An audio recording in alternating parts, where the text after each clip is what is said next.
Okay, so here we are, Algebra 2 on Wednesday the 20th. I will at least show you what the answers are. I really wanted to be a game show host. Why, thank you. Thank you very much. Either that or else a weatherman. It's going to be partly cloudy tomorrow with 30% chance of rain and winds out of the southeast at 5 to 10 miles an hour.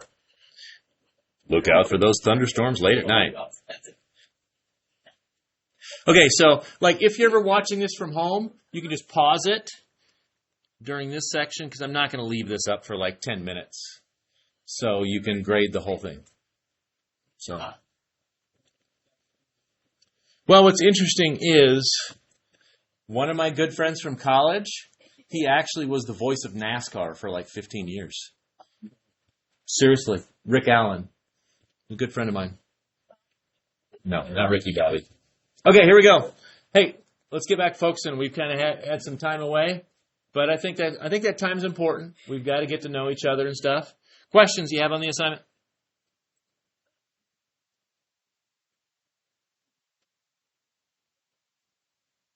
Keep in mind that anything that's on an assignment is fair game on a quiz.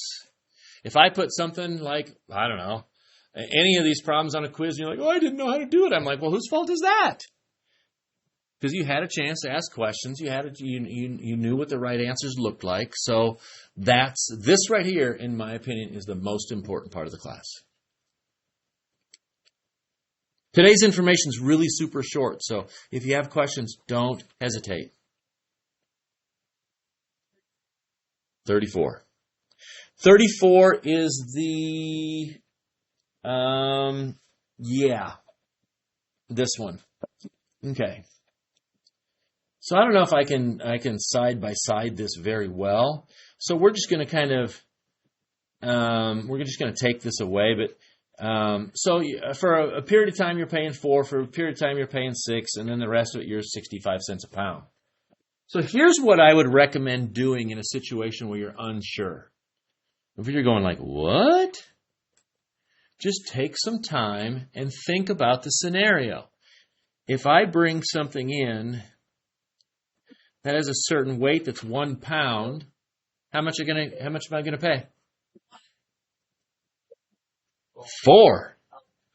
Because from up to 5 pounds is $4. 2 pounds, what should I pay? No. 4. Let's review this again, folks. Oh my gosh.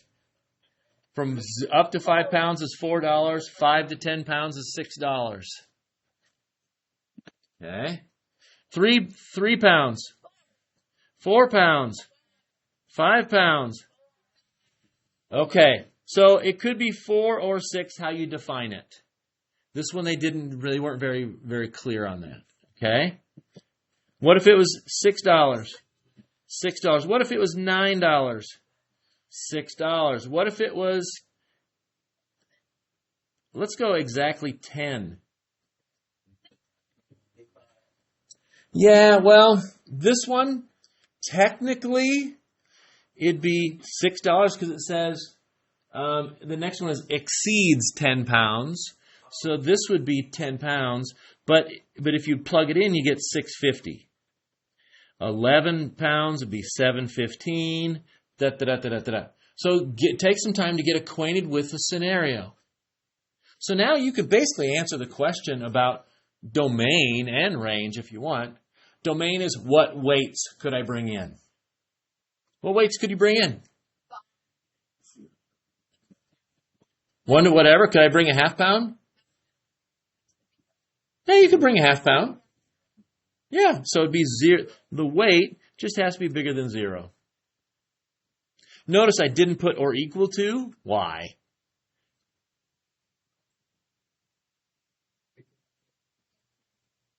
Yeah, I wouldn't ship something in 0 pounds. Here's air. Can you ship it for me? Okay. So that's my domain. And the question, some of this you might have even looked at as like, what's my domain? Well, your domain is your weight because that's your input. Okay. My cost is my range, and then you can just look at it and see what's going on. I pay $4 for a while, I pay $6 for a while, and then after that it gets a little bit more confusing. It's going to be 65 cents for every pound, so it's going to be, my cost is going to be greater than $6.50. How did I get $6.50? I plugged in 10. Okay? If we look at the graph, you're going to pay $4 for a while, you're going to pay $6 for a while, and then the rest of it, you're going to go up like this. But if you don't, if you look at it, you're like, I don't know what to do. You got to figure it out. So what this makes me think of is our homework policy. You need to understand our homework policy. Okay? Everything I do is driven by a philosophy and some goals. My goals for you, first of all, I think homework is important. I think it helps you remember something later on. Okay? If you think about something later in the day, it's going to strengthen your recall of that information later. It's not just to keep you busy, it's to build that connection in your brain and strengthen that recall. So here's the thing. This is kind of confusing, so pay attention. 20% of your grade is homework. You all have 100% right now for your homework grade. And it's only going to go down from there. Why does it go down? If you don't finish your homework. I cannot give you guys the option of coming in without things done. That's not an option and not be punished. Why? Because when I assign things like 29 and I assign things like 34, that is a challenge that you need to take and you need to get done. If you develop the habit of when things get tough, I don't do it, you're going to be in trouble. So you need to develop those skills on how to fight through some things and figure some things out. Or come in for help. Or see a friend. Or whatever. So when I'm coming around looking at your homework, honestly, when I came around, I was looking at 34. I was looking at 29. Seeing if you're done. And from here on, if you're not done, I will just calmly say to you, hey, you're not done. And your grade just got 4% less. Your homework grade. Okay? If a lot of it's not done, we're going to have more words than that. And if it develops to be a habit, we're going to have more words than that. But you need to do your homework. And you need to do it all. Okay? It's kind of like your boss at work gives you a project. It's due on Friday. Well, you sure as heck better have that project done by Friday. Otherwise, it's going to impact your pay or your expectations. It's not going to be good. But I also realize that everybody has a bad day. Maybe, your dog got ran over the night before, or, your girlfriend broke up with you, or whatever. Or you just forgot. So here's what you can do. You can gain some of those points back.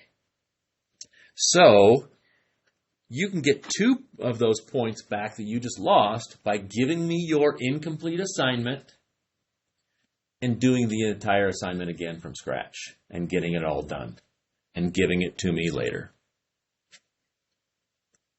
Okay?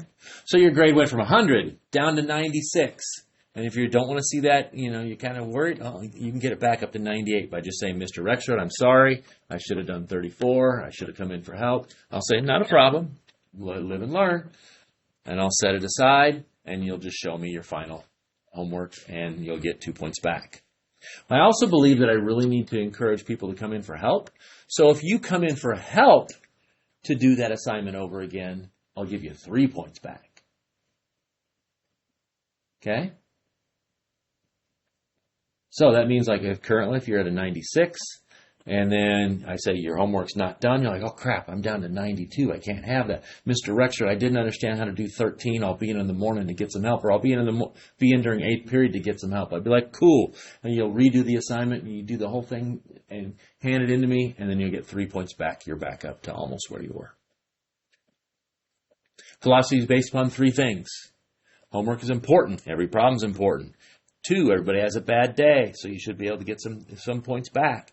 And 3, encourage people to come in for help. Kind of a cumbersome system, but it is specifically designed to accomplish what I want to accomplish. I remember I came up with this after long discussions with, I had this one class of kids that was just so smart. Oh my gosh, so smart. I had 2 kids in there where they're like ACT was 30, 33 or higher. And I'm like, okay. And I says, hey, what do you think homework policy should be? So they're like, what is important? I talked about what is important. They're like, well, we developed this system over time. Okay. Your organization is going to be somewhat similar, but, it's just you start off with 20 points for homework, for organization system, and I'll just someday when you're working on your homework, I'll just make sure you have some organization system, and then you just don't have a bunch of paper sticking out of a book. Okay? And I might even say, hey, and show me your organization system. And it would be like, okay, my quizzes are here, Mr. Rexroad. My tests are here. My worksheets are here. And this is where my notes are. This is where my assignment is. I don't care how you get organized, because everybody has different styles, but you need to be organized. Why do I do that? Because nobody forced me to do that, and I'm not organized enough because I never developed that skill, really. So, okay. Questions about that?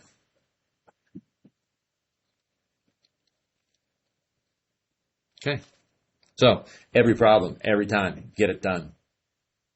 Get it done. That means you're going to have to fight through some stuff. That's okay. Get it done. So I'm going to try and do a really good job of assigning stuff that you can do. I'm not going to assign you impossible stuff. Okay? Okay, anything else on the assignment? Going once.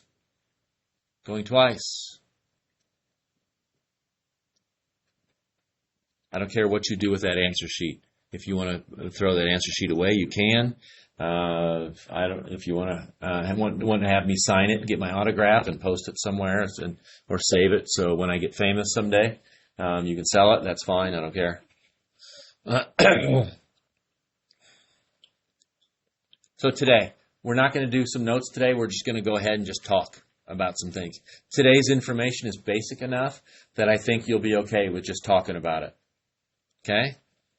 So get stuff put away, and we'll just chat.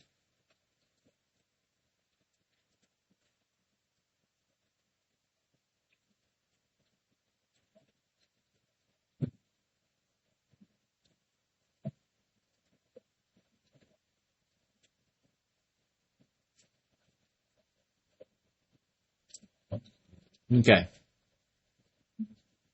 So here we go.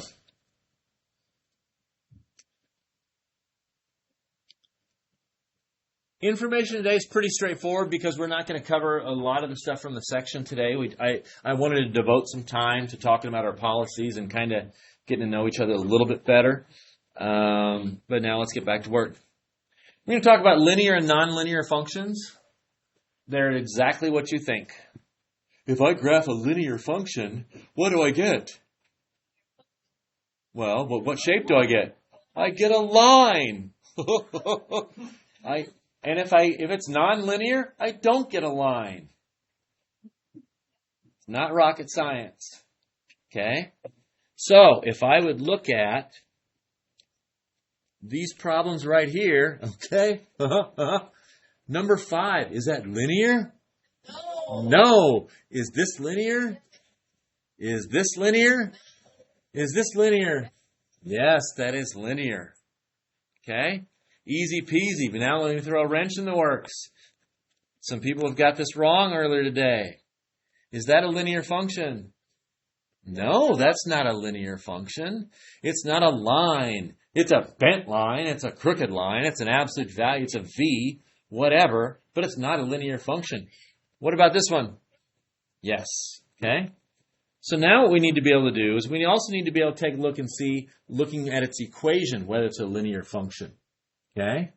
So, like in this particular deal, fx equals mx plus b. That should look very familiar. That's called slope-intercept form. You've done that 1,000 times. Get y by itself, get y by itself, get y by itself. Graph it. You got your slope, you got your y-intercept. Okay? If you can get y by itself and see your slope and see your intercept, then it's linear. Okay? Or if you can look at this equation and see that that's also an acceptable form for a linear equation, yes, it's linear. That's in general or standard form, ax plus by equals c. There's advantages to both. Okay? If it's nonlinear, then it won't be, we can't transform it into that form. So what about this one right here? Is that linear? Well, let's take a look at it. It doesn't look familiar right now, but 6x over 3 gives me 2x. Negative 5 over 3 gives me negative 5/3. That is linear. 2 times something, so there's my mx, minus 5/3, that's my plus b, that's my y-intercept. Okay? So if you can get it into mx plus b form, it's linear. But here's a way that I think you can see that it's linear or not linear even quicker. Is this one linear or not? Why? How can you tell just by looking at it? Exponent. It's got that cubed. Cubing changes the rate of change a lot. Okay? That one looks, it's got a funky curve to it. Okay? So I would say no, that is not, because it has that exponent of 3. Cannot have anything other than exponent of 1. And a lot of times we don't write the 1, so it's just x. If I take off that x, well, or take off that squared, I mean, yeah, I could divide by 5 and it would be linear. But with that cube there, it is not linear. Not at all. Another thing I want you to be able to tell is by looking at a table, is it linear? Well, in this particular case, we've got a scenario where somebody's working and they're earning more and more and more each week. This one, if I subtract 119 and 85 to see how much that increased, that's 34. The next increase is 34. The next increase is 34. The next increase is 34. Is that going up at the same constant rate? That's what linear means. It's going up at the same constant rate. Okay? Now, if we graph it, yeah, it's linear. It's increasing at the same constant rate. Up 34, up 34. Up 34, up 34. It's changing at the same constant rate. So if I look at these two problems, 9 and 10, I'll zoom out here. One of these functions is linear, and the other one isn't.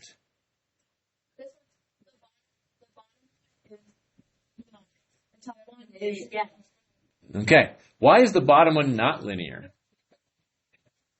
Yeah, it goes up and then back down. So 9 increases, but is it increasing at the same rate all the time? Yeah, up 12, up 12, up 12, up 12. Yeah, it's linear. Okay? So that's what we're going to be doing today, is identifying and looking at an equation, is it linear or not? And looking at a table to see if it's linear or not. The other thing I'm going to ask you to do is tell me what x and y intercepts are. Well, like this, that's really, really basic. Here my x-intercept is 3. There my y-intercept is 3. Oh, I hope you can see what I was pointing at. Sorry. My x-intercept is 3. My y-intercept is 3. I don't really need to cover that and do examples. So today is really, really, really short. Okay? We are going to do page 19, 25 through 32.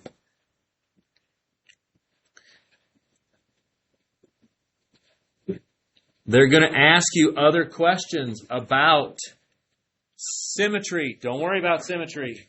They're going to ask you about whether or not it's odd or even. Don't worry about it. You just worry about, is it linear? And on the other ones, is it linear, and what are your x and y intercepts?